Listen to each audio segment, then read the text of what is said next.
लाडक्या बहिणींचे लाडके भाऊ देवा भाऊ आता मुख्यमंत्री पदाची शपथ घेणार आहे। मात्र आपल्यासोबत अशा त्यांच्या लाडक्या बहिणी आहेत ज्या त्यांना राखी बांधतात।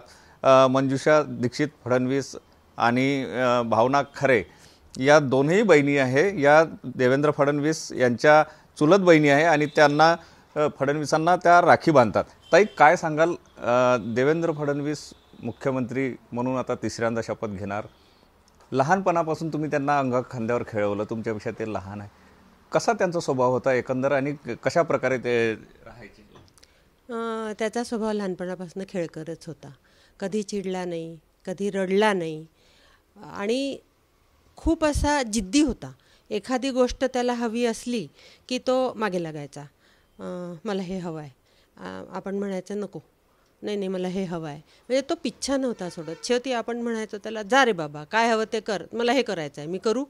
म्हणजे एखादी गोष्ट त्यांनी मनात धरली ना तर ती पूर्णत्वास नेणं हा त्याचा लहानपणापासूनचा। म्हणजे 2019 मध्ये त्यांनी म्हटलं होतं की मी पुन्हा येईल, असंच लहानपणापासून। एक्झॅक्टली, मनात असलं ते मेहनत करू ना, म्हणजे बाय हुक बाय क्रूक नाही म्हणत मी, मेहनत करून स्वतःला स्थापन करून स्वतःला सिद्ध करून ती गोष्ट तो करणार, हे तर नक्कीच। अनेक तुम्ही दिवाळी असो राखी असो सोबत सण साजरे करतात। काय एवढा राज्यातला एवढा मोठा राजकारणी व्यस्त असणारा वेळ देतो हे परिवाराला? हो, अगदी आवर्जून देतो।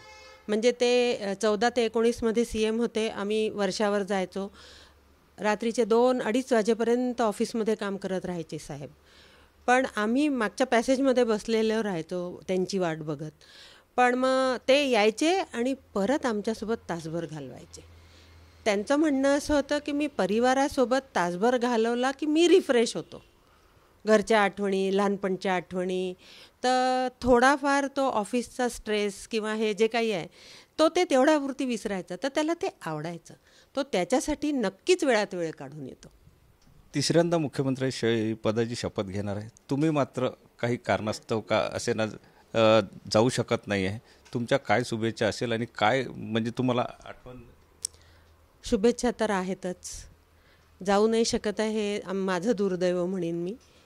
पण आमच्या सगळ्यांच्या शुभेच्छा आणि आशीर्वाद त्याच्या पाठीशी आहेतच आणि त्यांनी असंच पुढे पुढे जावं, काम करावं, लोकांमध्ये जाऊन काम करावं आणि ज्या काही त्याच्या डोक्यात योजना आहेत, म्हणजे अभ्यासू आहे, फारच अभ्यासू मुलगा आहे। मला नाही वाटत आजपर्यंत त्यांनी जितका अभ्यास केला आहे प्रत्येक गोष्टीचा त्या कोणत्या पॉलिटिशियननी केला असेल। काय दूरदृष्टी आहे, विजन आहे आणि पूर्णत्वास नेण्याची कपॅसिटी आहे। कसं न्यायचं त्याचे विचार आहेत, त्या भरोशावर तो पुढे नक्कीच जाईल। नक्कीच। त्यांची दुसरी बहीणसुद्धा आपल्यासोबत या ठिकाणी आहेत, भावनाताई। भावनाताई काय सांगाल, काय नेमक्या लहानपणीच्या आठवणी सांगाल? सगळ्याच लहानपणीच्या आठवणी सांगण्यासारख्या नसतात हो, पण काही काही असतात। म्हणजे आमच्या गावामध्ये मूलगाव चंद्रपूर डिस्ट्रिक्टमधलं, तिथे आमचं सगळं बालपण गेलेलं। तिथे आम्ही उन्हाळ्यात जेव्हा जमायचो तेव्हा आंबे तोडणी व्हायची। त्या आमच्या आमराया आहेत, त्या आंबे तोडणीला पहाटे 4:30-5 वाजता गाडा निघायचा आणि तो रिकामा निघायचा। त्याच्यामध्ये सकाळी उठून आन्हिका आटोपून गाड्यांमध्ये बसायचं आणि आमराईत जायचं। ह्याच्यामध्ये होड लागायची आमची आणि आम्ही जायचो आणि तिथे जाऊन झुलाच झुलायचो। आंबे मोजायचो नाही, 1000 आंबे कोण मोजत बसणार, पण झुला झुलायचा, फिरायचं, कच्चे आंबे खायचे। आणि घरी आल्यावरही आंबा इतका खाल्लेला आहे, पण कधीही मोठ्यांनी कधी रागवलेलं नाही आम्हाला। म्हणजे खरंच आता त्या सवयी आपल्या मुलांना आम्ही लावू देत नाही, पण आंबा खायली की कोय किती लांब आपली जाते। वाडा होता, अंगण मोठं होतं, पण ती दुसऱ्याच्या टीनावर जाऊन पडते ही सुद्धा अक्कल त्यावेळेला नव्हती। पण आंबा खाल्ला की कोय खूप लांब कोणाची जाते, म्हणून आपल्या गच्चीवरून खूप लांब कोय फेकायची आणि मग ती कुठवर पडली पाहायला जायचं। म्हणजे आज माझ्या मुलांनी असं केलं तर कदाचित काय कन्फर्म रागवीनच की अरे असं नाही वागायचं दुसऱ्याच्या घरात। पण त्यावेळेला आम्हाला कोणी रागवलं नाही, पण आता त्या आठवणी येतात तर त्या बऱ्या नाही वाटत। देवेंद्रजींबद्दल बोलायचं जर झालं तर एक राजकारणी म्हणून किंवा त्यांच्यावर जे मध्यंतरीच्या काळामध्ये आरोप प्रत्यारोपसुद्धा झाले, त्यावेळेसचे फडणवीस आणि जनरली त्यांचा जो स्वभाव आहे त्यात काय एक खूप मनातनं विश्वास आहे की त्याच्या हातून काही वाईट घडणार नाही. राजकारणी असणं वेगळं, पण वाईट नाही घडणार. त्याच्यामुळे पश्चात्ताप नाही होत त्यांनी काही घटना घडल्या, लोकांनी टीका केल्याच्या. मी खरं सांगते, मी स्वतः पत्रकार होते, पण मी हल्ली टी व्हीच बघत नाही. कारण मला ते सूत्रोंकेनुसार ह्या शब्दाचाही आता त्रास व्हायला लागला आहे. म्हणजे मुळात काही नसतं आणि ह्या शब्दांनी ते इतकं घुमवल्या जातं की आणि मी पत्रकार होते आणि मी पत्रकारिता सोडली. कदाचित त्या नाही जमलं मला, म्हणजे नाही खोटं बोलता आलं, नाही करता आलं असंच म्हणीन. आणि दोघं राजकारणात होते. आई होती तेव्हा, देवेनी होता, फुल फॉर्ममध्ये होते दोघंही, म्हणूनही नाही. म्हणून मग मी आता फ्रीलान्सर आहे. देवाभाऊची बहीण म्हणून एक प्रश्न विचारतो. राज्यभरातल्या बहिणींनी देवाभाऊंना स्वीकारलं, मोठ्या प्रमाणामध्ये त्यांना प्रतिसादसुद्धा दिला. एक बहीण म्हणून तुम्हाला काय अपेक्षा आहे त्यांच्याकडून?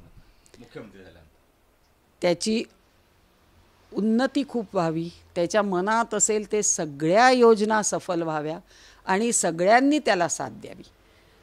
माझा भाऊ आहे म्हणून नाही, पण त्याच्या योजनाच खूप छान असतात म्हणून सगळ्यांनी साथ द्यावी आणि त्याच्यावर येणारी सगळी संकटं दूर व्हावी. आणि मी आत्ताच सांगितलं की जलशिवार योजना ही पुन्हा नव्याने, जुनीच योजना पुन्हा नव्याने सुरू होऊन त्याच्यात भरपूर यश मिळो. ताई, दिवाळी असो किंवा राखी, ते तुमच्याकडे येतात, तुमच्यासोबत असतात. तुम्हाला त्यांची वेळ घ्यावी लागते की ते तुमची वेळ घेतात? असं नसतं. राखी, दिवाळी हे वर्षात ठरलेलेच दिवस असतात. राखीला साधारण आम्ही आधीच विचारतो, त्याचा वाढदिवस असतो 22 जुलैला. आम्ही आधीच विचारतो की, आणि आम्ही वाढदिवसाला सगळ्या बहिणी जातोच. म्हणजे तो नागपुरात असला 50वा वाढदिवसाच्या 2 दिवसांनी आला तर आम्ही तेव्हा मनवला, पण आम्ही जातोच. सगळ्या बहिणी आवर्जून, चुलत बहिणी आम्ही 5 बहिणी आहोत आणि आम्ही जातोच. भावांचं कधी जमतं त्यांना विचारते नाही, इतर भावांना स्पष्ट सांगते नाही विचारत. आम्ही 5 बहिणी जातो. म्हणजे तो जेव्हापासनं मुख्यमंत्री झाला तेव्हापासनं मुंबईत असतो, तेव्हापासनं मुंबईत जातो. नाही तर बंगल्यावर तर जातोच, इथल्या घरी तर जातोच, काहीच नाही. आणि तेव्हाच आम्ही राखीचं ठरवतो. साधारण राखी श्रावणातच येते आणि अधिक महिना आला मागं पुढंच असते, आफ्टर त्याच्या वाढदिवसानंतरच असते. तेव्हाच आमचं साधारण बोलणं होतं आणि मग राखीचा आम्ही दिवस तसाच ठरवून टाकतो. आता मुख्यमंत्रीपदाची शपथ घेणार आहे, आज वगैरे काही तुमचं बोलणं झालं? हो, आज सकाळीच झालं व्हिडिओ कॉलनी. आणि खूप असं भरभरून बोलता नाही येत, कधी व्यक्त होताना भावना दाखवता नाही येत, शाब्दिक नाही होत, पण मनातनं, चेहऱ्यावरनं जो झालेला आनंद असतो, जो दिसतो आहे आणि आमची अनुपस्थिती त्याला जाणवणार आहे, हे पण त्या एक 5-10 मिनिटाच्या व्हिडिओ कॉलनी होतं.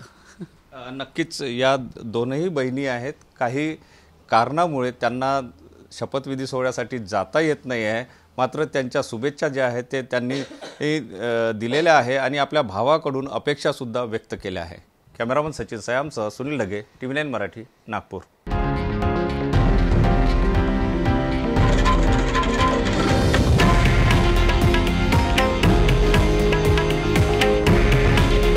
हे आहे देशातील नंबर 1 न्यूज नेटवर्क आणि आपण पाहत आहात TV9 मराठी. काळजी तुमची, हित महाराष्ट्राचं.